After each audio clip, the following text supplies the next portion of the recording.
கண்ணாடிய பார்த்து இது உனக்கு தேவையான்னு நானே என்னை கேட்டுக்கணும் போல தோணிய தருணம் தான் சொல்லணும். ஈவினிங் ஸ்நாக்ஸாக வந்து இடியாப்பம் தான் பண்ணியிருந்தேன். அது என்னென்னா ராகி இடியாப்பம், ராகி சேமியா பாக்கெட்டில் தான் பண்ணியிருந்தேன். இது பண்ணுறது ரொம்பவே ஈஸி. திடீர்னு ஏதாவது ஸ்வீட் சாப்பிட்ணும் போல் தோணுச்சு, ஹெல்த்தியாக சாப்பிட்ணுன்னா இதை ட்ரை பண்ணி பாருங்கள்.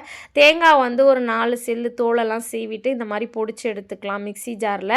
அதுக்கப்புறமா அந்த சேமியாவை நல்லா உதுத்து விட்டு உப்பு தண்ணி தெளித்து ஒரு 10 நிமிஷம் சோக் பண்ணி வச்சு எடுத்துக்கலாம்.